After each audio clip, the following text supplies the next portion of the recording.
Selamat pagi jemaat dikasihi oleh Tuhan. Panggilan ibadah pada pagi hari ini diambil dari Mazmur pasal ke-33 ayat yang ke-6 hingga ayatnya yang ke-9. Oleh firman Tuhan langit telah dijadikan, oleh nafas dari mulutnya segala tentaranya. Biarlah segenap bumi takut kepada Tuhan, biarlah seluruh penduduk bumi gentar terhadap Dia. Sebab Dia berfirman maka semuanya jadi, Dia memberi perintah maka semuanya ada. Jemaat kasih oleh Tuhan, kita bukan beribadah kepada Allah yang tidak kena mengena dengan kita. Kita beribadah kepada Allah yang menjadikan segala sesuatu, yang menjadikan kita dan yang memelihara kita hingga pada hari ini. Sehingga mari kita tidak bermain-main dengan ibadah kita. Mari kita beribadah dengan segenap hati kita. Mari kita beribadah mulai awal, pertengahan hingga pada akhirnya. Tuhan memberkati.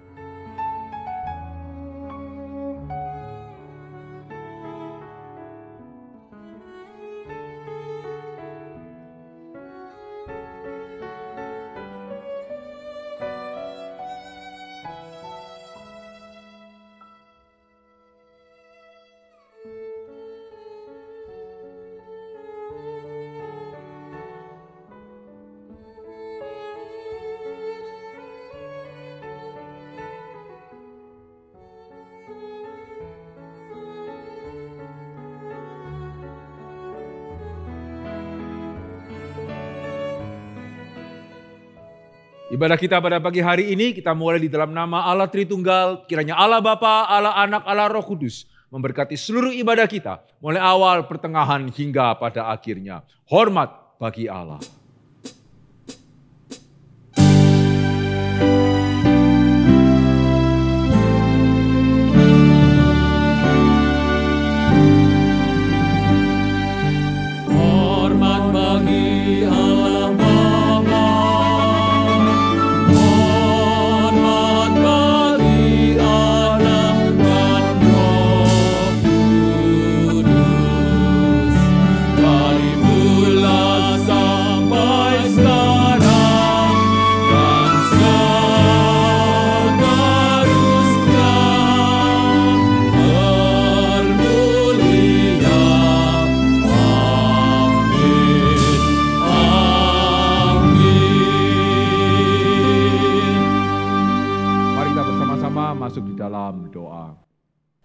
Bapa di dalam kerajaan surga, kami sungguh bersyukur dan berterima kasih sekali lagi Tuhan masih boleh memungkinkan kami untuk hari ini kami masih bisa beribadah bersama-sama. Ya Tuhan, Engkaulah Allah yang menciptakan kami, Engkaulah Allah yang memiliki alam semesta ini dan Engkau juga adalah Allah yang memelihara kami hingga pada hari ini. Ampunilah kami ya Tuhan kalau seringkali kami tidak menyadari pemeliharaan Tuhan yang sudah memungkinkan kami untuk kami boleh tetap hidup dan bernafas dan ada hingga pada hari ini. Ya Tuhan, biarlah selama Tuhan masih boleh memberikan kepada kami waktu dan kesempatan. Biarlah kami boleh senantiasa datang kepada Tuhan, mau beribadah kepada Tuhan, mengingat pemeliharaan Tuhan di dalam kehidupan kami. Layakkanlah setiap kami di dalam kami beribadah dan kiranya ibadah kami boleh menyenangkan hati Tuhan. Di dalam nama Yesus kami berdoa dan kami bersyukur. Amin. Shalom Bapak Ibu Saudara sekalian. Senang sekali pada kesempatan pagi hari ini kita boleh kembali berkumpul. Meskipun kita boleh beribadah secara online, mari kita bersama-sama mengangkat pujian kita yang terbaik hanya untuk Tuhan. Mazmur 95 ayat ke-5 sampai ke-6. Sebab segala Allah bangsa-bangsa adalah hampa, tetapi Tuhanlah yang menjadikan langit. Keagungan dan semarak ada di hadapannya, kekuatan dan kehormatan ada di tempat kudusnya. Marilah kita menaikkan segala pujian dan kemuliaan yang termulia hanya bagi Allah kita. Majesty.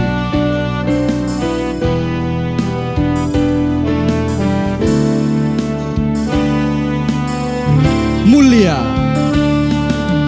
Mulia.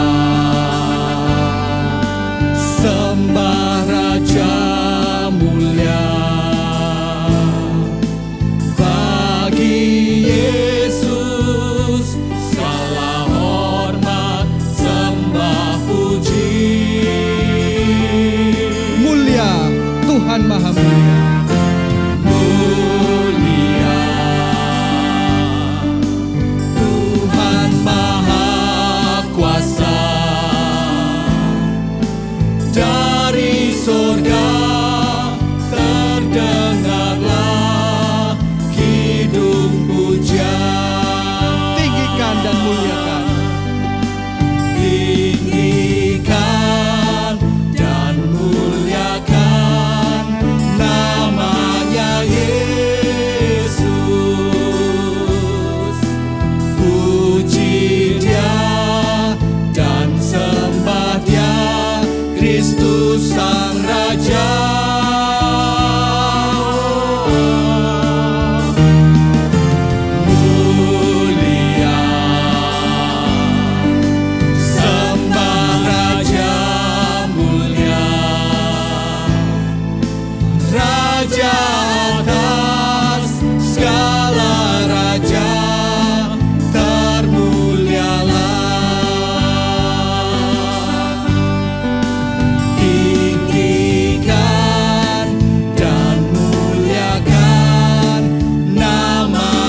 puji Dia dan sembah Dia.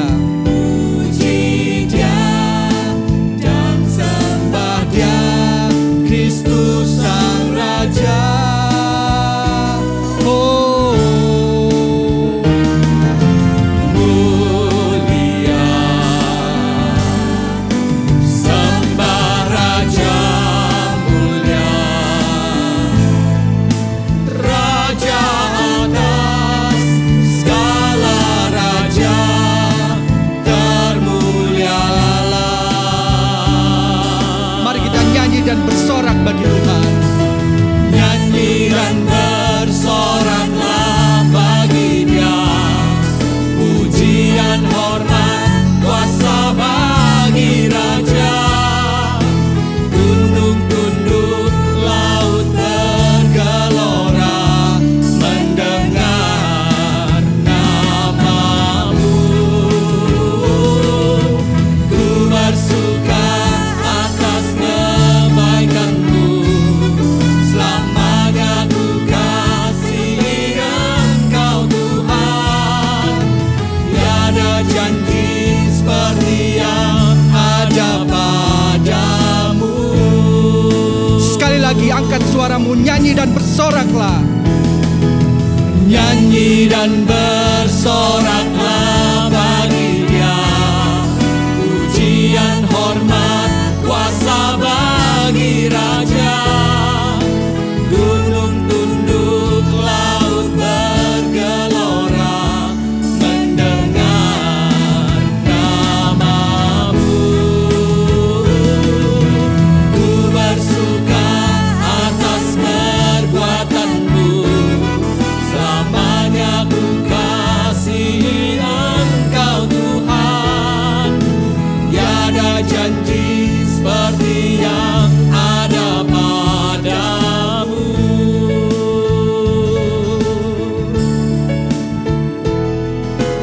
Tiada janji seperti yang ada padamu.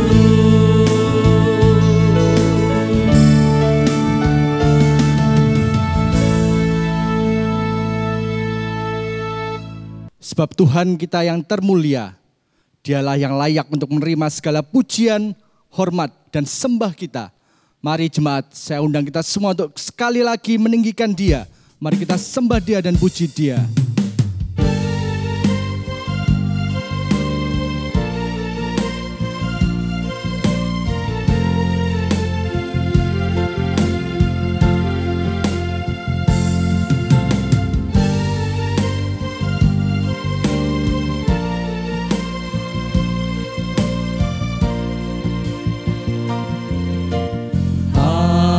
Alam semesta melukiskan kebesaran Tuhan. Bumi dan surga menyanyikan kemuliaan namamu. Hosana,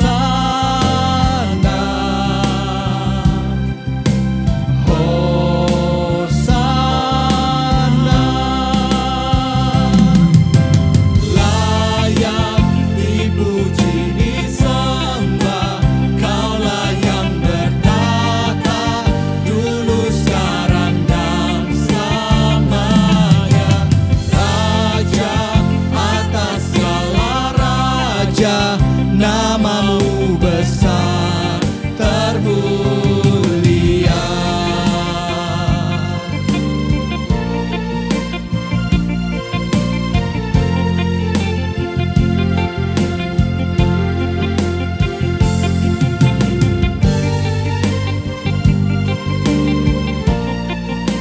Alam semesta,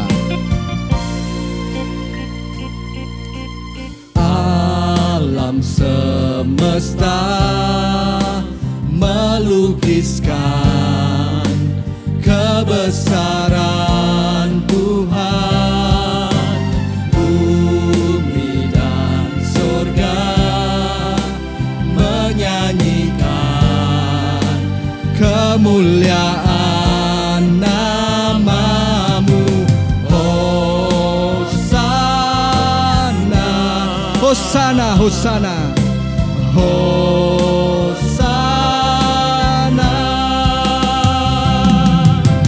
Layak dipuji disembah, Kaulah yang bertata dulu sekarang dan selamanya. Raja atas segala raja, namamu besar termulia. Layak dipuji disembah, Kaulah yang bertata dulu sekarang dan selamanya.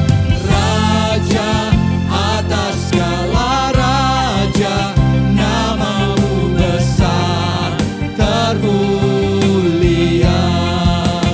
Namamu besar termulia.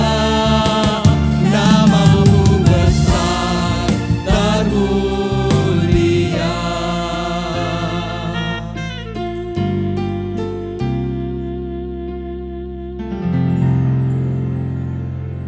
Sebentar kita akan mendengarkan firman Tuhan. Biarlah firman ini yang kita dengar boleh tertanam dalam setiap hati kita. Mari jemaat, kita persiapkan hati dan pikiran kita untuk boleh mendengarkan firman Tuhan. Biar firman itu tertanam dalam setiap hidup kita. Karena Tuhan yang melindungi kita, tidak ada yang mustahil bagi Dia.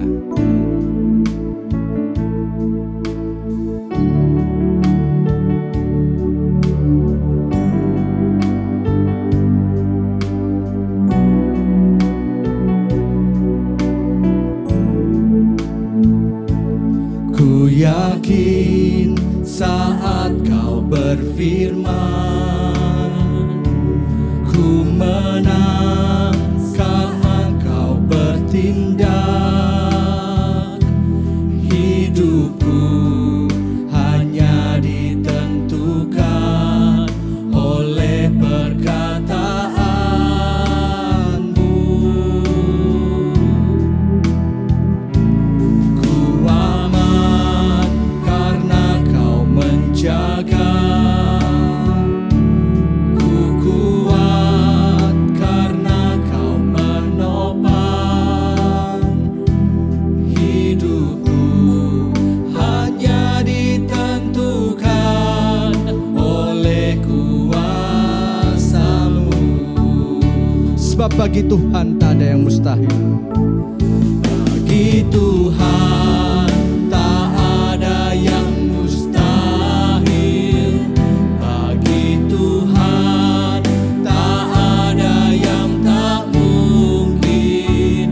Mujizatnya disediakan bagiku. Ku diangkat dan dipulihkannya.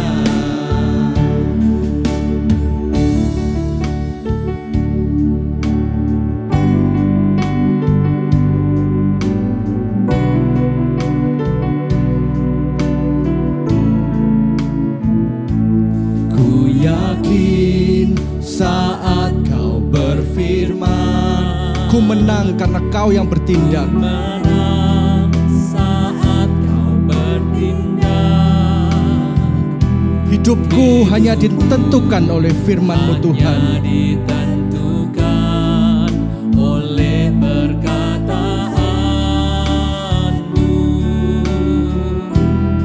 Sebab Kaulah yang menjagaku, ku merasakan keamanan Tuhan. Karena kau menjaga. Ku kuat karena kau menopang. Hidupku hanya ditentukan oleh kuasa-Mu. Sebab bagi Tuhan tak ada yang mustahil. Bagi Tuhan tak ada yang mustahil.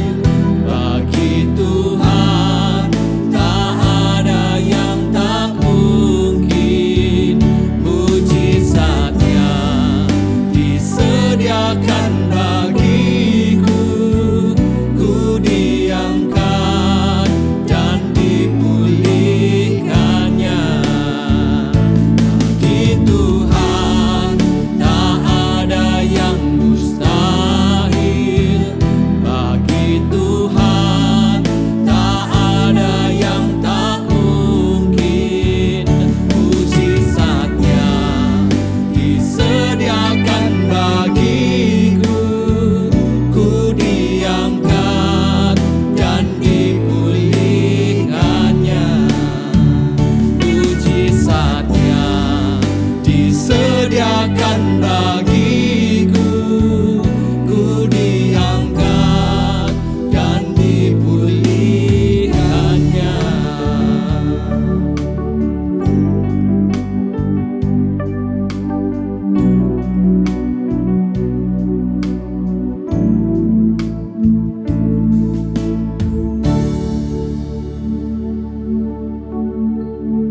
Shalom jemaat kasih oleh Tuhan, bersyukur pada hari ini kita boleh melanjutkan seri kepemimpinan Yosua untuk kali yang kelima. Nah, saudara, kita sampai kepada Yosua pasal yang ketiga. Ya, di pasal mana kita melihat pada akhirnya Tuhan sungguh-sungguh membawa orang Israel menyeberangi sungai Yordan dan masuk ke dalam tanah Kanaan. Suatu mujizat yang luar biasa yang saya percaya sangat relevan bagi kita yang hidup pada zaman ini. Tapi mari kita sebelum melangkah lebih lanjut, sekali lagi kita mau masuk di dalam doa. Mari kita berdoa.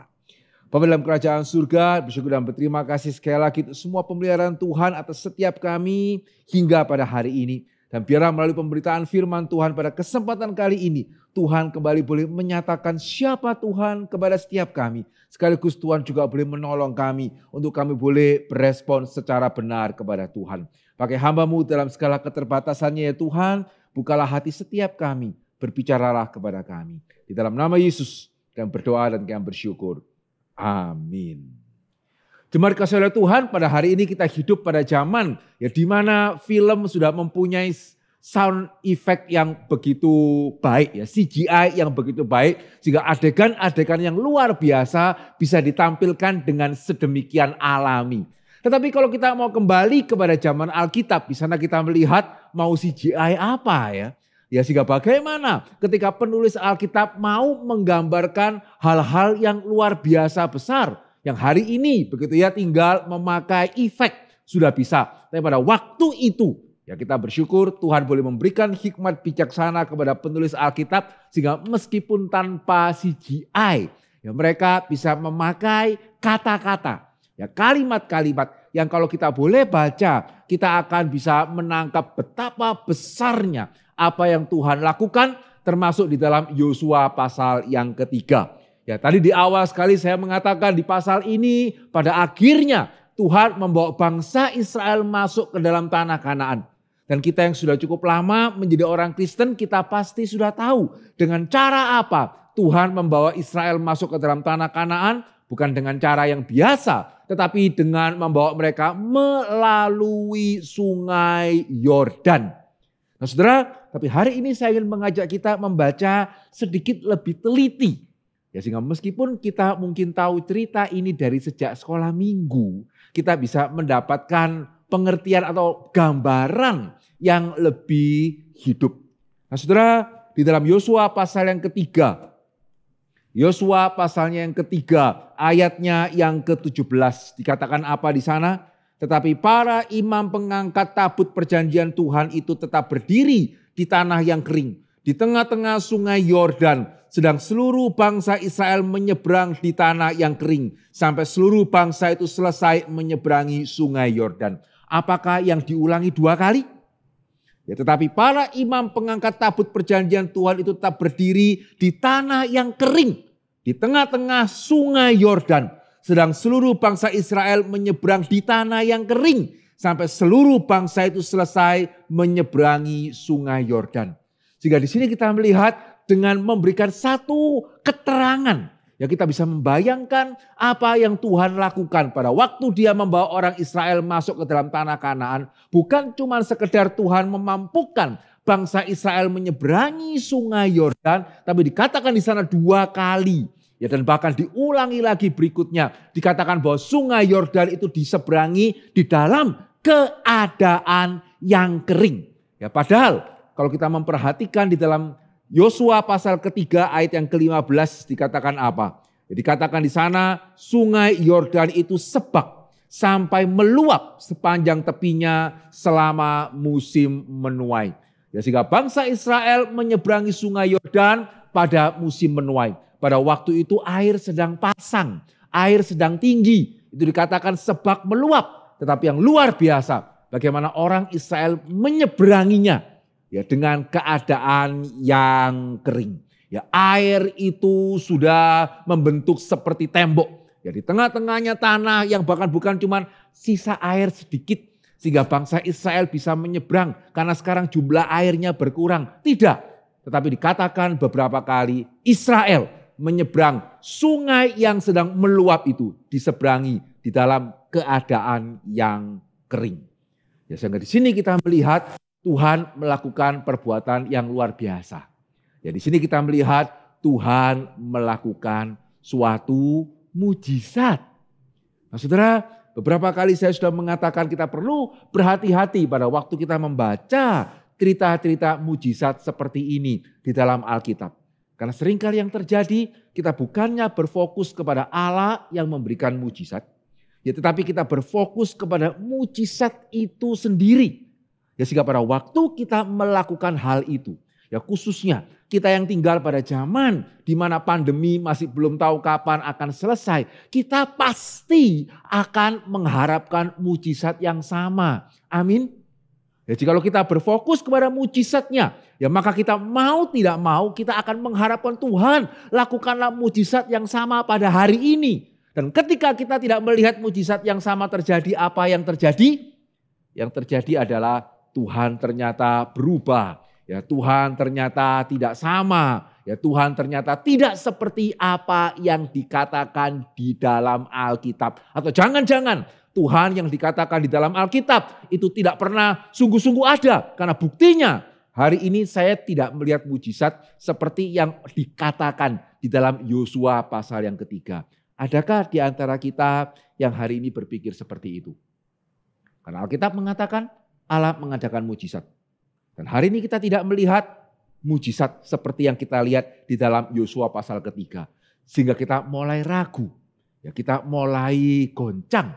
Kita mulai tidak percaya kepada Tuhan. Nah, saudara, saya percaya ini satu sikap yang jelas salah. Kenapa salah?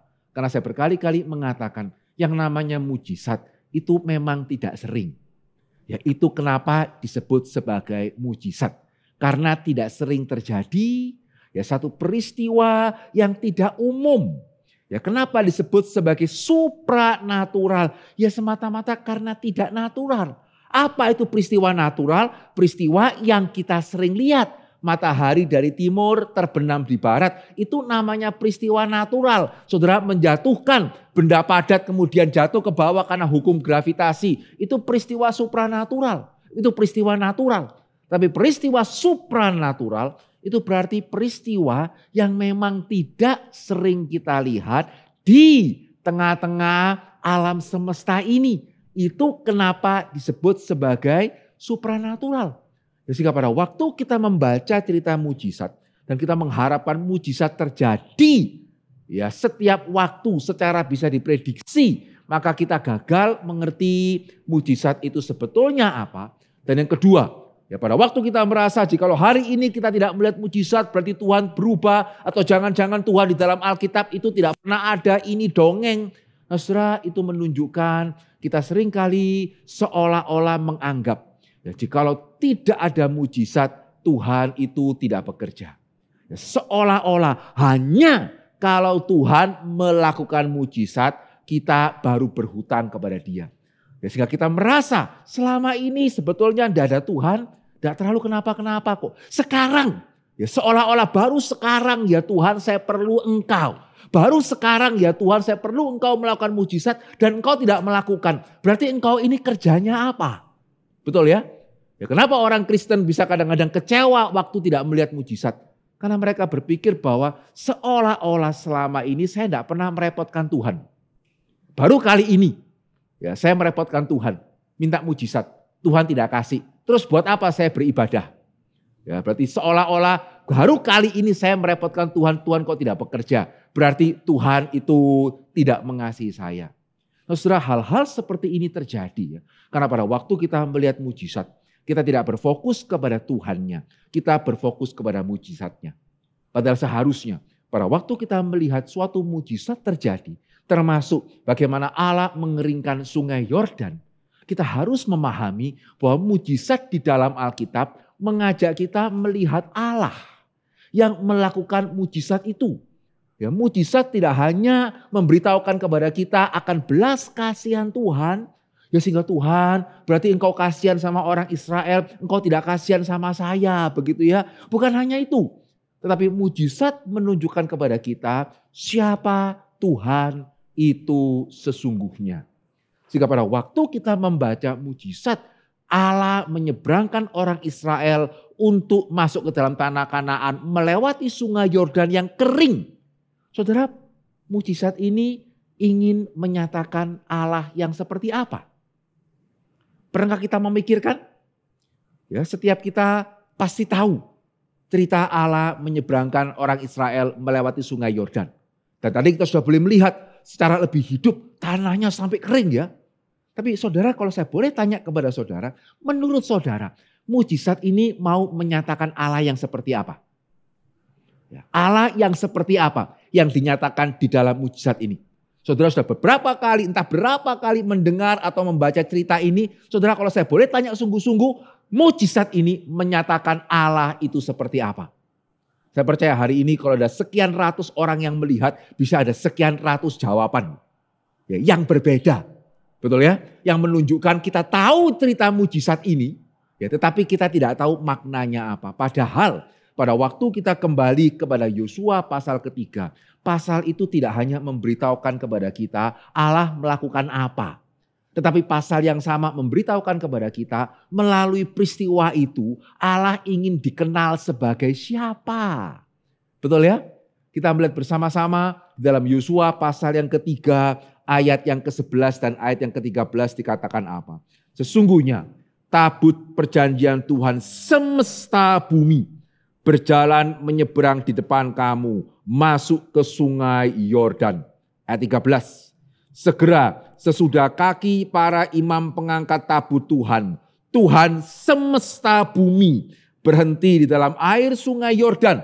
Maka air sungai Yordan itu akan terputus. Air yang turun dari hulu akan berhenti mengalir menjadi bendungan. Itu kenapa sungai bisa menjadi tanah yang kering. Tapi yang saudara perhatikan di sini 2 kali dikatakan apa? Tabut perjanjian Tuhan. Tuhan siapa? Tuhan semesta bumi. Ya, sehingga pada waktu kita menyadari bahwa bagian ini mau menunjukkan bahwa Tuhan adalah Tuhan semesta bumi. Di sini kita melihat ya, kenapa kalau kita terus mengharapkan mujizat itu kurang tepat? Karena Allah yang menciptakan hukum alam.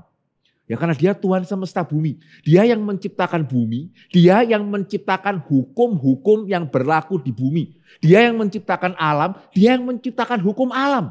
Sehingga kalau kita mengharapkan Tuhan terus melakukan mujizat. Itu berarti seolah-olah kita mau mengatakan, Tuhan engkau membuat hukum alam itu kurang baik loh. Ya, perlu sering-sering diintervensi. Begitu ya, engkau membuat hukum alam ini kurang dipikirkan secara masak-masak. Sehingga kurang berguna. Engkau mesti sering-sering itu mengubah hukum alam baru ada gunanya bagi saya.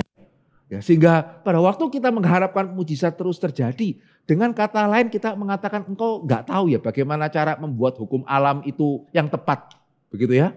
Demikian juga yang kedua. Pada waktu kita berpikir bahwa gak mungkin Allah bagaimana sungai bisa menjadi kering. Ini kan tidak mungkin terjadi. Berarti kita juga lupa bahwa Allah yang membuat hukum alam. Maka ketika Tuhan melihat satu tujuan yang jelas. Tuhan bisa melampaui hukum alam. Dan itu bukan melanggar hukum alam. Karena Allah sendiri yang menciptakan hukum alam. Jelas ya? Sehingga Allah yang menciptakan hukum alam. Dia tidak akan sembarangan melanggar. Karena dia tahu yang dia ciptakan itu baik. Tetapi Allah yang menciptakan hukum alam ketika dia melihat waktunya tepat. Ketika dia mau menyatakan sesuatu hal yang khusus. Maka dia bisa melampaui hukum alam itu. Sehingga pada waktu kita melihatnya, pada waktu kita mengingatnya, kita tahu siapa dia. Ya, siapa Allah yang kita percaya. Ya, sehingga pada waktu Allah membawa orang Israel masuk ke dalam tanah Kanaan. Melalui sungai Yordan yang dikeringkan. Tuhan mau menyatakan sesuatu hal. Aku adalah Tuhan semesta bumi. Ya, hukum alam ini milikku. Sungai Yordan ini aku yang membuat sehingga aku ya berdaulat dan berkuasa untuk menjadikannya tanah kering. Aku berdaulat dan berkuasa membawa engkau menyeberanginya karena aku adalah Allah Tuhan dari semesta bumi. Sehingga pada waktu kita menyadari hal ini ya, maka di sana kita melihat betapa salahnya kalau kita menganggap bahwa Tuhan saya minta mujizat, Tuhan tidak kasih. Berarti seolah-olah Tuhan tidak mengasihi saya. Berarti kita lupa. Semua yang kita miliki hari ini itu dari siapa? Betul ya? Pada waktu kita berpikir bahwa Tuhan, yes, baru kali ini saya minta sesuatu daripada Engkau. Ya, tapi Engkau tidak menjawab. Berarti Engkau tidak mengasihi saya. Berarti kita lupa selama ini kita hidup, kita menikmati segala sesuatu, kita menikmati punyanya siapa? Ya, pada waktu kita mengamini Tuhan adalah Tuhan semesta bumi. Itu berarti kita mengakui bahwa segala sesuatu di alam semesta ini Dia yang menciptakan. Yang itu berarti segala sesuatu yang kita nikmati, segala sesuatu yang kita miliki, itu merupakan miliknya yang dipinjamkan untuk kita. Yang mestinya kita bersyukur dan siap kalau memang yang punya itu merasa perlu memintanya daripada kita. Amin. Tapi seringkali tidak. Ya, kita lupa bahwa Tuhan adalah Tuhan semesta bumi ya. Kita merasa saya yang empunya harta saya. Itu kenapa diminta perpuluhan saja susah. Betul ya? Karena kita merasa uang itu punya saya bisa kerja karena tenaga. Tenaga itu milik saya bisa punya tenaga. Karena saya itu ada makan. Makanan juga dibeli oleh uang saya. Ya saya bisa berhasil karena saya berpikir, pikiran itu adalah pikiran saya. Ya sehingga pada waktu kita diminta untuk mengembalikan apa yang menjadi milik Tuhan, kita berpikir milik Tuhan yang mana ya? Ya seolah-olah milik saya itu. Ya seolah-olah yang menyekolahkan kita bisa pinter tanpa sekolah. Atau yang menyekolahkan kita, orang tua kita bukan diciptakan oleh Tuhan. Begitu ya? Kita tidak menyadari. Ya pada waktu kita tidak mengingat Tuhan adalah Tuhan semesta bumi. Saudara, dengan gampang ya, kita merasa segala sesuatu yang kita miliki adalah milik kita. Sehingga pada waktu kita merasa Tuhan kok tidak mau membantu saya menjaga kesehatan saya. Tuhan yang salah. Ya Tuhan kok tidak mau menjaga saya untuk memelihara harta saya. Tuhan yang salah. Kita tidak sadar bahwa kita memiliki kesehatan. Kita memiliki harta. Itu pertama-tama berasal dari Tuhan itu sendiri. Karena Dia yang punyanya semesta bumi. Ya kita bukan Allah semesta bumi. Tuhan itu Tuhan semesta bumi. Kita hanya mendapatkan pinjaman yang daripada Tuhan. Nah saudara, dalam hal ini ya, satu hal yang bagi saya sangat menguatkan dan mungkin saudara juga pernah mendengar saya itu menceritakan peristiwa ini ya. Para pendeta Stephen Tong ya divonis oleh dokter bahwa usianya dia tinggal 1 tahun. Ya, bagaimana dia menghibur istrinya? Ya, istri hamba Tuhan juga bisa bergumul loh kalau suaminya usianya tinggal 1 tahun, betul ya? Tapi yang menarik, bagaimana pendeta Stephen Tong itu menghibur istrinya? Saudara masih ingat? Ya, dia mengatakan kepada istrinya. Dan yang menarik ternyata dia mengatakan itu sebelum mereka menikah. Begitu ya? Ya berarti beliau sadar betul apa yang dia katakan. Dia mengatakan apa? Bukankah sebelum aku jadi sama kamu, aku sudah bilang, aku tidak pernah menjadi milikmu. Engkau tidak pernah menjadi milikku. Aku dipinjamkan kepada kamu. Kamu dipinjamkan kepada saya. Kita milik Tuhan. Betul ya? Sehingga bukan hak milik ya, paling banter hak guna bangunan. Begitu ya? Ya sehingga kalau itu dipinjamkan, lalu diminta, mesti bagaimana? Ya ini cara menghibur istri yang sangat unik begitu ya. Ada yang pernah memakai cara menghibur yang sama? Wah enggak bisa, engkau milikku selama-lamanya. Ya aku milikmu selama-lamanya. Padahal enggak loh. Di dalam janji nikah juga dikatakan kok. Sampai kematian memisahkan kita. Jelas loh. Ya, orang Kristen bukan cuma pada indah-indah tidak memikirkan realistis. Saudara masih ingat janji pernikahan mengatakan apa? Ya aku menerima engkau apa adanya. Selama-lamanya? Enggak loh. Aku meminta engkau, aku menerima engkau dalam keadaan apapun, berjanji setia dalam keadaan apapun sampai kematian memisahkan. Tapi orang Kristen janji-janji habis itu lupa ya. Seperti istri milik kita, diambil Tuhan enggak terima setengah mati. Ya, seperti suami itu milik kita. Ya, kemudian pada waktu meninggal, waduh kita marah sama Tuhan seperti hak milik saya diambil secara tidak adil. Di sini kita melihat pendeta Stephen Tong mempunyai kesadaran yang sangat jelas. Enggak loh. Betul ya? Saya dipinjamkan sama kamu. Ya, engkau dipinjamkan kepada saya. Demikian juga sama. Kepandaian kita, kesehatan kita, semua dipinjamkan kepada kita. Ya, sehingga kalau itu dipinjamkan kepada kita, kenapa waktu kita umur 80 diambil, kita begitu keberatan? Bagus loh, dipinjemi 80 tahun. Ada yang pernah minjemi orang lain barang selama 80 tahun? Ada? Apalagi bahkan bukan cuma 80, ada orang dipinjemi 100 tahun ya. Itu pada waktu diambil tetap gak terima loh. Ya, seseorang sudah mendampingi kita 50 tahun. Bagus loh, dipinjemi 50 tahun untuk mendampingi kita, betul ya? Tapi kenapa banyak orang Kristen pada waktu seperti itu meminta mujizat, pada waktu tidak diberikan mujizat, seolah-olah begitu kecewa sama Tuhan.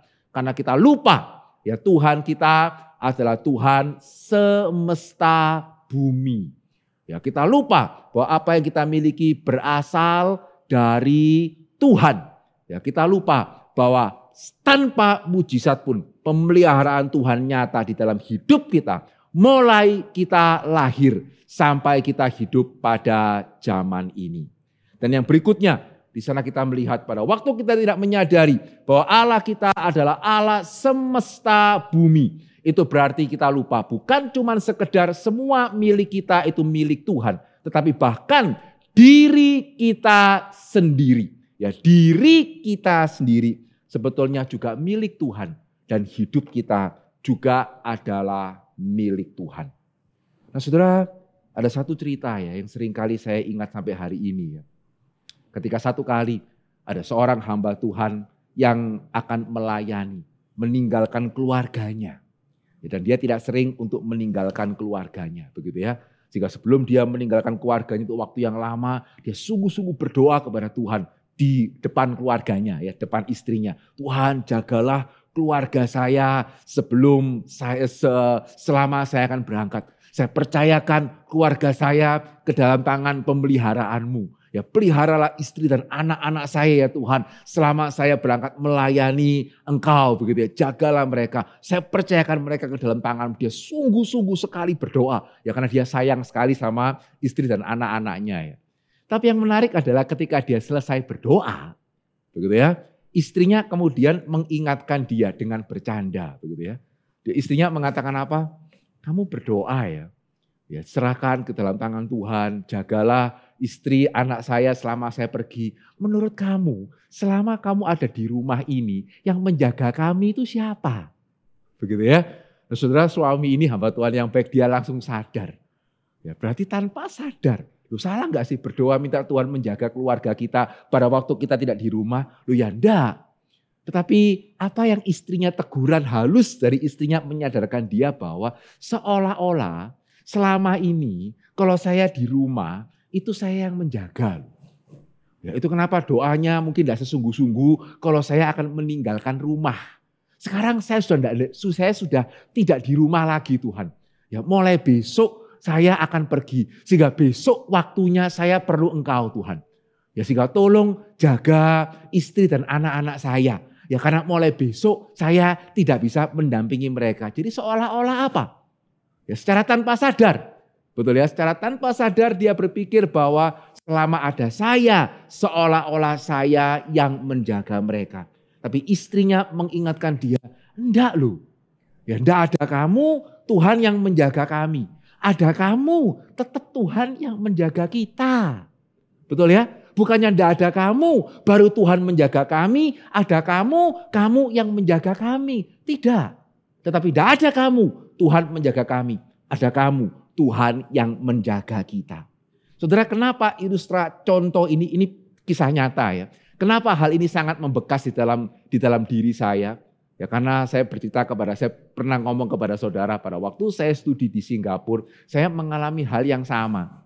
Ya pada waktu saya di Singapura berdoa untuk keluarga itu sungguh-sungguh ya. Karena waktu itu saya studi sendiri, keluarga di Surabaya. Ya sehingga selama di Singapura Tuhan jaga istri saya. Ya Tuhan jaga anak saya. Kenapa? Saya di Singapura ya. Kalau ada apa-apa tidak bisa dari Singapura terbang ke Surabaya dengan begitu mudah begitu ya. Tapi saya memperhatikan ketika saya di Surabaya, doanya kok tidak sesungguh-sungguh itu ya. Doa sih doa. Ya Tuhan jagalah istri anak saya begitu ya. Tapi saya harus jujur mengatakan enggak sesungguh-sungguh seperti saya di Singapura. Kenapa? Ya, karena tanpa sadar saya merasa kalau saya di Surabaya ada saya. Istri saya sakit, saya bisa bawa ke dokter. Anak saya ada apa-apa, ada saya. Ya, sekarang saya di Singapura. Istri saya sakit, bagaimana ini? Ya, anak saya ada apa-apa, bagaimana ini? Sehingga seolah-olah baru setelah saya jauh dari rumah, saya memerlukan Tuhan. Berarti saya lupa ya. Tuhan semesta bumi itu bukan hanya baru bekerja ketika saya jauh dari keluarga. Ya, Tuhan semesta bumi bukan hanya baru memelihara keluarga kami pada waktu saya tidak bersama-sama dengan mereka. Termasuk pada waktu saya bersama-sama dengan mereka, Tuhan semesta bumi itu yang memelihara kita. Jika saya rindu, hari ini kita juga mesti mulai bertanya ya, kenapa ada orang Kristen sebelum dan sesudah corona ini kok lain sekali ya? Ya, bisa begitu berbeda ya. Imannya dan seterusnya begitu takut, begitu gentar. Saudara, saya ingin ajak kita bersama-sama memikirkan apakah mungkin karena sebelum ada corona ini jangan-jangan kita berdoa sih. Tapi jangan-jangan kita sebelum corona bisa lebih tenang karena kita mempunyai sandaran yang lain. Yang ternyata pada waktu corona ini ternyata tidak bisa disandari. Mungkinkah? Ya mungkinkah sebelum corona ini saudara begitu tenang karena mempunyai sandaran yang lain? Uang mungkin?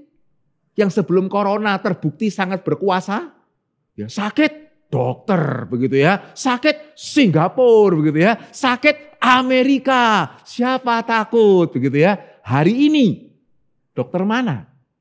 Mau ke Singapura, di karantina 2 minggu begitu ya, sudah sakit ke Singapura karantina 2 minggu disuruh pulang. Mau ke Amerika yang kondisinya lebih parah daripada kita, waduh, sehingga jangan-jangan hari ini kita mulai khawatir ini. Ya karena yang dulunya kita andalkan, sekarang enggak bisa. Baru mulai cari Tuhan. Tuhan jaga saya. Tapi sambil kita, Tuhan jaga saya, terbukti enggak ya? Karena selama ini sepertinya Tuhan enggak pernah jaga saya. Ya, selama ini yang jaga uang.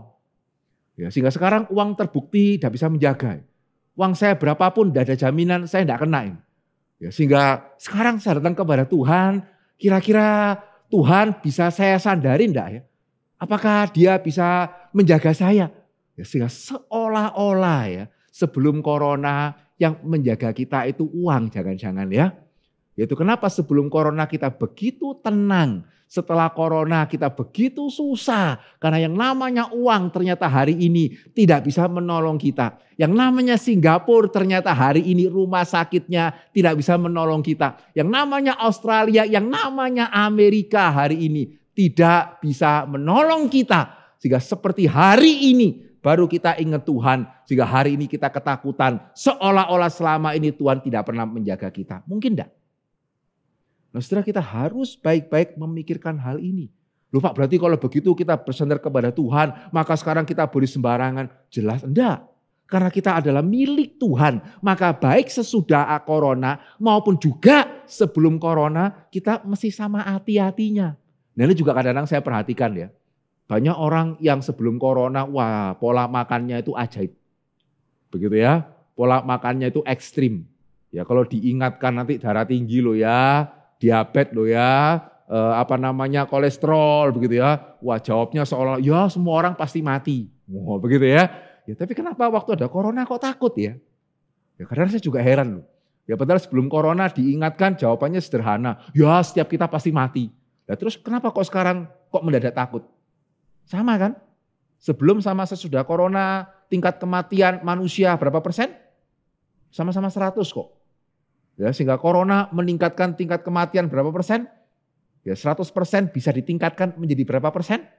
Ya sama-sama 100 kok. Tapi kenapa sebelum corona kok menjadi pemberani ya? Ya sesudah corona kok mendadak takut ya?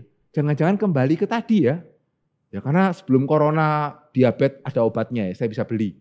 Begitu ya. Kolesterol ada Singapura, begitu ya, ada Amerika, begitu ya. Sekarang corona dada ini, celaka ini. Sehingga di sini kita melihat sekali lagi mujizat hari ini mengingatkan kita. Saudara percaya Allah semesta bumi. Apakah sebelum corona saudara mempercayakan hidup kepada Allah semesta bumi? Apakah sebelum corona saudara tahu bahwa yang memelihara hidup kita dan keluarga kita adalah Allah semesta bumi? Ataukah baru sekarang kita belajar untuk berserah kepada Tuhan? Saya percaya kalau kita mengamini apa yang kita sama-sama renungkan hari ini. Allah yang menyeberangkan orang Israel melalui sungai Yordan yang dikeringkan adalah Allah semesta bumi. Maka mestinya yang pertama, sebelum dan sesudah corona, jangan bermain-main dengan hidupmu. Bukan cuma setelah corona hati-hati, begitu ya. Sebelum corona pun mesti hati-hati karena hidupmu bukan punyamu. Ya, kita dipinjemi Tuhan. Kalau kita dipinjemi sesuatu yang berharga oleh orang lain, ya mestinya hati-hati. Nggak usah nunggu kalau ada corona dulu. Tetapi juga yang kedua, ya kalau kita percaya bahwa kita menyembah Allah semesta bumi, berarti kita juga harus tahu. Seperti pada masa corona saya bersandar kepada Tuhan dan Tuhan yang memelihara saya. Ya demikian pula sebelum corona kalau saya tidak mati itu juga bukan karena saya bisa ke Singapura. Sebelum corona kalau saya tidak mati itu juga adalah karena Tuhan yang memelihara saya. Amin. Ya sehingga kalau hari ini usia kita sudah 40, 50, 60, 70, 80 tahun. Apa yang membuat saudara begitu khawatir Tuhan tidak bisa memelihara sementara track recordnya Dia sudah memelihara saudara selama puluhan tahun kok. Ya, sebelum corona Tuhan yang memelihara kita. Dan usia kita sekarang sudah 40, 50, 60 tahun. Apa yang membuat saudara sekarang begitu meragukan kemampuan Tuhan untuk memelihara kita? Demikian juga yang ketiga. Ya, seperti kalau sebelum corona kita meninggal, itu tidak menunjukkan Tuhan tidak berkuasa. Demikian pula. Kalau dalam hikmat bijaksana Tuhan kita meninggal pada masa corona atau bahkan karena corona itu juga tidak menunjukkan Allah kurang kasih atau Allah kurang berkuasa. Betul ya? Apakah berarti kalau Allah mengasihi kita maka ya boleh meninggal asal tidak pada masa corona? Enggak kok. Ya, sebelum masa corona orang meninggal itu membuktikan Allah tidak berkuasa? Enggak. Itu menunjukkan kita orang berdosa tinggal di dalam dunia berdosa. Ya, sehingga itu kenapa tidak ada corona pun tingkat kematian sama 100%. Ya, itu tidak menunjukkan Allah tidak berkuasa. Itu tidak menunjukkan Allah tidak mengasihi. Itu menunjukkan kita orang berdosa yang tinggal di dalam dunia berdosa. Ya, sehingga apa bedanya? Ya kalau pada waktu kita hidup di zaman seperti ini dan kita meninggal, mendadak Allah menjadi kurang kasih ya.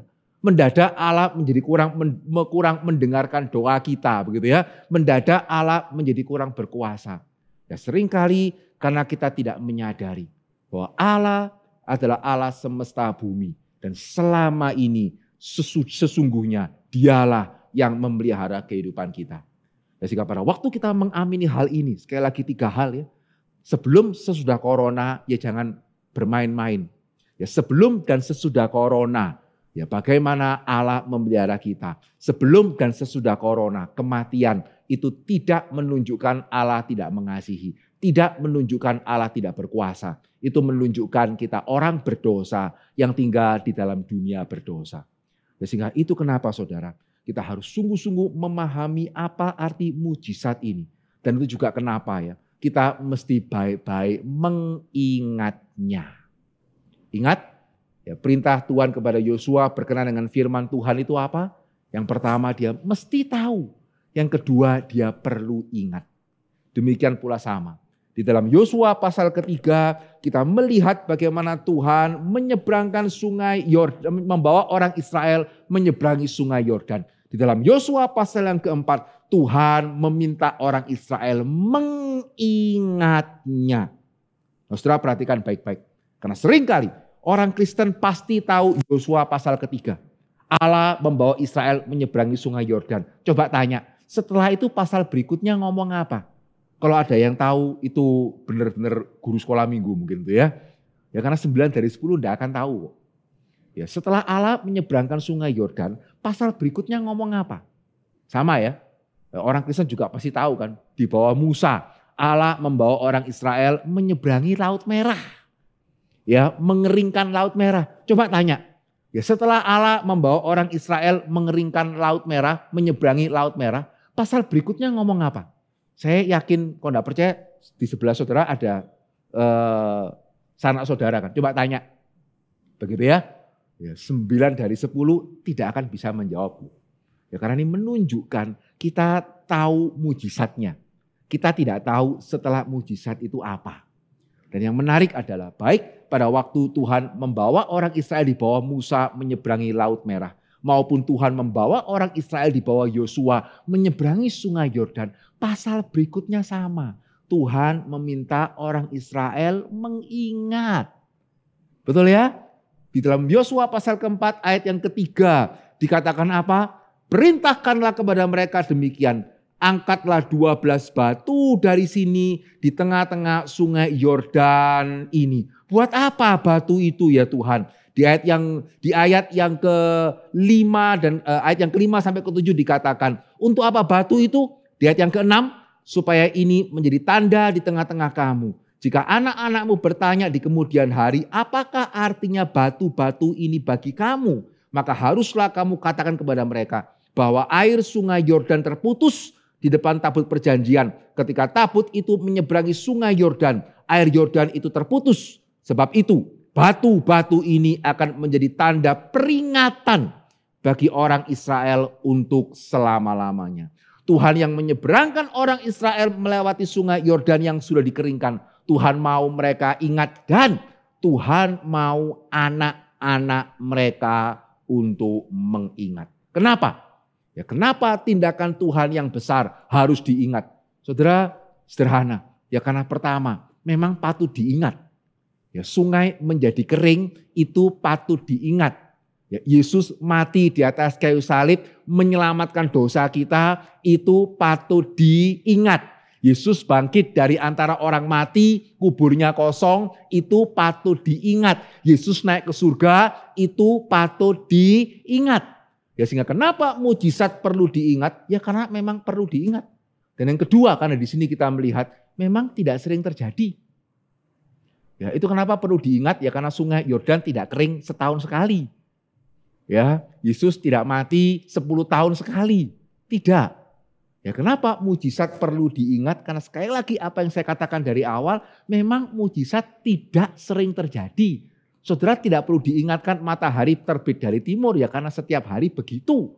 Itu peristiwa alamiah. Tetapi peristiwa yang besar ya tidak terjadi secara teratur. Itu kenapa perlu diingat. Dan yang ketiga di sini kita melihat karena manusia memang sering lupa. Betul ya? Ya orang Israel sering lupa. Ya orang Kristen juga sering lupa akan apa yang Tuhan sudah lakukan bagi dirinya. Dan pada waktu orang Kristen dan orang Israel melupakan perbuatan Tuhan yang besar, dampaknya bukannya tidak ada. Ya ketika orang Israel melupakan, ya di dalam kitab Hakim-Hakim kita melihat generasi yang berikutnya melupakan apa yang Tuhan sudah kerjakan untuk nenek moyang mereka. Sudah ada batu di sana pun mereka masih lupa. Tetapi ketika mereka melupakan itu, apa yang terjadi? Mereka menyembah dewa-dewi tanah Kanaan. Ya, mereka menyembah apa yang Tuhan larang untuk sembah. Mereka hidup seperti orang Kanaan sampai akhirnya mereka dibuang oleh Tuhan. Jangan-jangan kita juga sama. Ya, kita tidak ingat apa yang Tuhan lakukan kepada kita. Kita tidak ingat akan firman Tuhan. Sehingga tadi ya, kita mengaku percaya kepada Tuhan, jangan-jangan percaya kepada uang. Sehingga sebelum corona uang berkuasa kita tenang. Sekarang uang kurang berkuasa kita kurang tenang. Ya kenapa? Karena kita lupa. Ya sehingga itu kenapa Tuhan mau orang Israel termasuk orang Kristen mengingat perbuatan-perbuatan Tuhan yang besar. Ya karena mengingat karya Tuhan itu bisa sama pentingnya dengan mengalami karya Tuhan itu sendiri. Ya, sehingga apakah hari ini kita tahu dan mengingat karya Tuhan? Apakah hari ini kita tahu dan kita mengingat Tuhan kita adalah Tuhan semesta bumi? Dan khususnya bagi kita orang yang percaya, apakah kita juga tahu dan mengingat Tuhan kita bukan cuma sekedar Tuhan semesta bumi, tetapi juga adalah juru selamat umat manusia? Tadi saya mengatakan 3 hal. Masih ingat bagaimana orang yang percaya Tuhan semesta bumi mestinya bersikap sebelum dan sesudah corona? Itu yang pertama apa? Kalau kita percaya Tuhan semesta bumi, hidup kita segala sesuatu milik Tuhan. Sebelum dan sesudah corona, tidak perlu kita terlalu berani. Ya, tidak perlu kita kemudian tidak perlu menjaga. Dan jangan hanya pada waktu corona kita kemudian hati-hati. Karena hidup milik Tuhan. Yang kedua itu apa? Ya karena kalau kita percaya Tuhan semesta bumi, maka kita juga percaya sebelum dan sesudah corona yang menjaga hidup kita itu Tuhan. Ya kalau hari ini, bukan cuma hari ini ada corona saya belum meninggal, maka Tuhan menjaga kita. Sebelum corona pun kalau saudara belum meninggal, itu karena Tuhan yang menjaga kita. Dan yang ketiga tadi apa? Sebelum dan sesudah corona ada kematian, tapi bukan berarti Tuhan tidak mengasihi, bukan berarti Tuhan tidak berkuasa. Tapi karena memang kita orang berdosa yang tinggal di dalam dunia berdosa. Dan sekarang izinkan yang terakhir saya menambahkan yang keempat. Bagi kita yang sungguh-sungguh tahu dan mengingat Tuhan kita bukan hanya Tuhan semesta alam, tapi juga juru selamat umat manusia. Jangan lupa ya sebelum dan sesudah corona, kalau Tuhan sudah waktunya untuk mengizinkan kita pulang, kita akan bersama-sama dengan Dia. Kita bukannya kemudian pergi ke tempat yang tidak jelas. Bukan hanya sebelum corona, kita jelas siapa yang akan kita temui pada waktu kita meninggalkan dunia ini. Kemana kita akan pergi kalau kita meninggalkan dunia ini. Termasuk pada saat ini pun, kalau Tuhan mengizinkan kita kemudian dipanggil, kita sama jelasnya siapa yang akan kita temui pada waktu kita memejamkan mata untuk terakhir kali. Keadaan seperti apa yang kita alami. Sehingga mari pada hari ini kita boleh bersama-sama tahu dan kita boleh bersama-sama belajar mengingat bahwa Tuhan kita adalah Tuhan semesta bumi dan Dia adalah juru selamat yang mengasihi kita, yang mati dan bangkit untuk memberikan pengharapan bagi umat manusia termasuk pada masa-masa seperti ini. Amin. Mari kita berdoa. Jemaat yang dikasihi oleh Tuhan, bolehkah pada hari ini sekali lagi sebagai hamba Tuhan saya bertanya kepada setiap kita. Bolehkah kita mengambil sungguh-sungguh suatu saat teduh di tempat kita masing-masing. Dan kita merefleksikan kenapa ya, seberapa jauh saudara bersikap berbeda sebelum dan sesudah corona. Dan kenapa saudara begitu berbeda. Ya, saudara mari kita boleh bersama-sama merefleksikan diri kita. Kalau apa yang dikatakan itu benar. Jangan-jangan selama ini kita bersandar kepada kekuatan yang lain. Mungkin uang, mungkin kepandaian kita, mungkin kerja keras kita yang terbukti begitu efektif sebelum corona. Dan sekarang menjadi kurang efektif. Dan karena itu hari ini kita begitu khawatir. Saudara bolehkah kita mengaku di hadapan Tuhan. Dan kita belajar untuk menyadari bahwa sebelum dan sesudah corona dunia ini milik Tuhan. Hidup kita milik Tuhan. Dan Tuhanlah yang memelihara kita. Saudara, mari kita boleh bersama-sama masuk di dalam doa. Bapa di dalam kerajaan surga, kami sungguh bersyukur sekali lagi ya Tuhan. Kalau kami bukan hanya mengenal Tuhan sembarang Tuhan. Tapi kami boleh mengenal Tuhan semesta bumi. Yang empunya seluruh alam semesta. Yang empunya segala sesuatu. Dan Engkaulah juga yang pemilik hidup kami. Ampunilah ya Tuhan kalau sebelum ini kami mungkin secara tanpa sadar merasa kamilah yang sudah mengusahakan segala sesuatu dan yang empunya apa yang kami miliki ya Tuhan. Sehingga hari ini ketika terbukti bahwa kekuatan kami sangat terbatas, kami menjadi goncang dan kami menjadi takut. Ya Tuhan, biarlah firman Tuhan sekali lagi boleh berbicara kepada kami. Bahwa Engkau bukan hanya memelihara kami pada saat-saat ini ya Tuhan. Engkau sudah memelihara kami bahkan dari sejak kami lahir. Engkau bahkan juga yang memelihara orang tua kami. Engkau bahkan juga yang memelihara kakek nenek dan bahkan nenek moyang kami. Karena tidak ada di antara kami yang ada yang bukan milik-Mu dan yang bisa ada jikalau Engkau tidak memelihara. Ampunilah kami sebagai orang Kristen. Kalau kami lupa Allah siapa yang kami sembah. Biarlah firman-Mu hari ini boleh mengingatkan kami kembali. Dan hari ini kami juga mau bersama-sama berdoa bagi saudara-saudara seiman kami ya Tuhan. Yang sungguh sudah terdampak oleh apa yang terjadi ya Tuhan. Dan bahkan juga sudah kehilangan orang-orang yang mereka kasihi. Kiranya Tuhan juga boleh menghibur. Tuhan juga boleh menguatkan mereka. Dan kami juga berdoa sekali lagi ya Tuhan bagi setiap kami. Kiranya Tuhan juga boleh terus senantiasa memelihara setiap kami ya Tuhan. Khususnya Tuhan boleh menjaga iman kami. Sehingga apapun yang terjadi, kami tahu Allah siapa yang kami percaya di dalam hidup ini. Termasuk juga setelah kami meninggalkan hidup ini.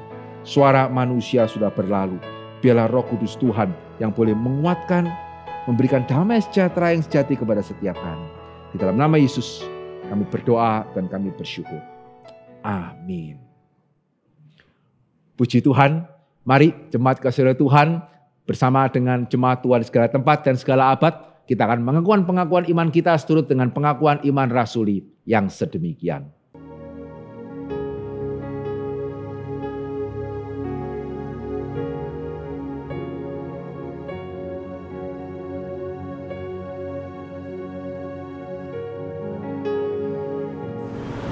Aku percaya kepada Allah, Bapa yang Maha Kuasa, Khalik langit dan bumi. Dan kepada Yesus Kristus, anaknya yang tunggal, Tuhan kita. Yang dikandung dari Roh Kudus, lahir dari anak darah Maria. Yang menderita sengsara di bawah pemerintahan Pontius Pilatus. Disalibkan, mati dan dikuburkan, turun ke dalam kerajaan maut. Pada hari yang ketiga, bangkit pula dari antara orang mati. Naik ke surga, duduk di sebelah kanan Allah, Bapa yang Maha Kuasa. Dan dari sana ia akan datang untuk menghakimi orang yang hidup dan yang mati. Aku percaya kepada Roh Kudus, Gereja yang kudus dan am, persekutuan orang kudus, Pengampunan dosa, kebangkitan tubuh, dan hidup yang kekal. Amin. Jemaat, mari kita meresponi firman Tuhan dengan mari kita memberikan yang terbaik pada Tuhan melalui persembahan kita. Sebab Tuhan telah menyertai kita, Tuhan telah menolong kita. Mari kita berikan yang terbaik hanya untuk kemuliaan namanya. Hitung berkat satu persatu.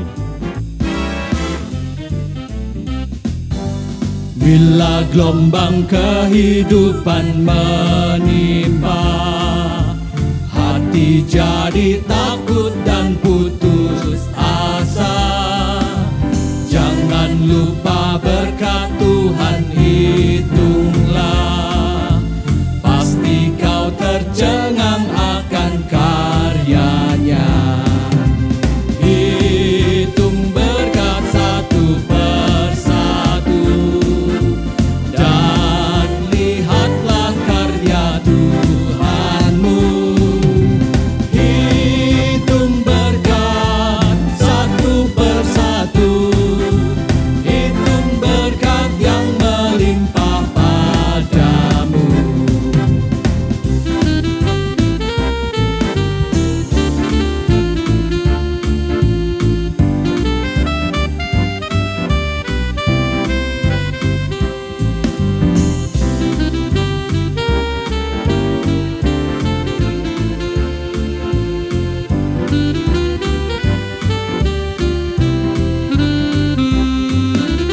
Dalam pergumulanmu di dunia, jangan khawatir, Tuhan akan beserta.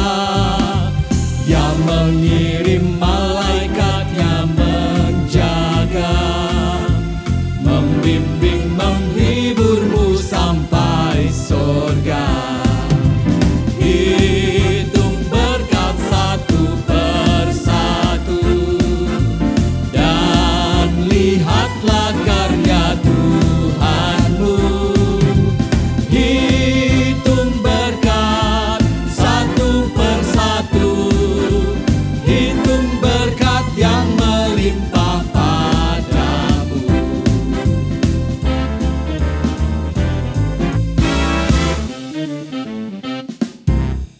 Jemaat, mari kita bersatu dalam doa.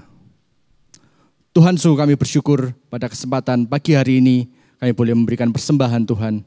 Kami tahu Tuhan banyak sekali berkat yang telah Engkau berikan pada setiap kami, yang tak terhitung nilainya lagi dan tak terhitung jumlahnya lagi Tuhan. Tetapi biarlah kami boleh melihat segala penyertaan-Mu itu sebagai suatu anugerah yang begitu besar bagi setiap kami Tuhan. Biarlah melalui persembahan ini kami boleh belajar untuk boleh memberikan yang terbaik hanya untuk kemuliaan nama-Mu Tuhan. Kau tolong setiap kami Tuhan, Kau berkati setiap kami, setiap pekerjaan kami, setiap usaha kami Tuhan. Biarlah itu semua hanya menjadi kemuliaan bagi nama-Mu. Terima kasih Tuhan, hanya dalam nama-Mu kami berdoa dan bersyukur. Amin. Segala kemuliaan, hormat kita kembalikan pada Allah Bapa, Putra, dan Roh Kudus. Doxologi.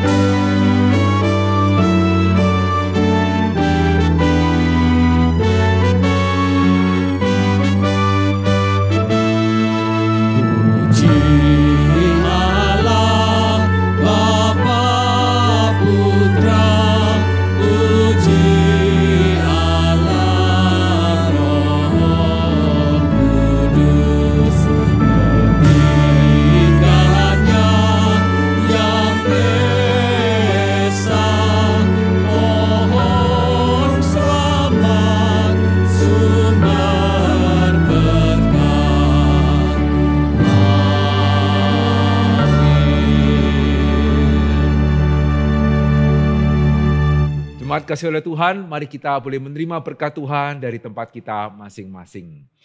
Kiranya Allah Tritunggal, Allah Bapa, Allah Anak, dan Allah Roh Kudus, Allah yang menciptakan kita dengan segala sesuatu di alam semesta ini, Allah yang menebus kita, dan Allah yang memimpin kehidupan kita, kiranya boleh senantiasa menjaga dan memelihara kita, mengingatkan kita akan segala kebaikannya, dan menjadikan kita saksi untuk kemuliaan namanya. Mulai hari ini, sampai selama-lamanya. Amin.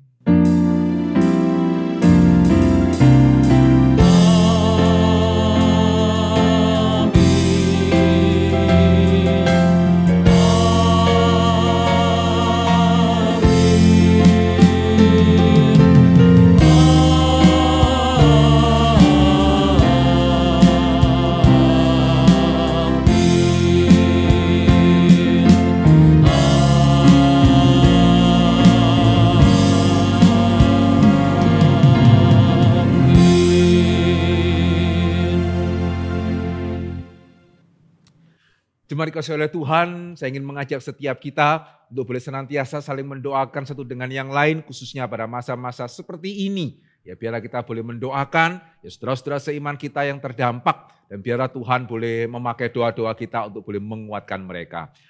Tuhan memberkati setiap kita. Selamat pagi, shalom, salam kasih dan salam sehat bagi kita semua.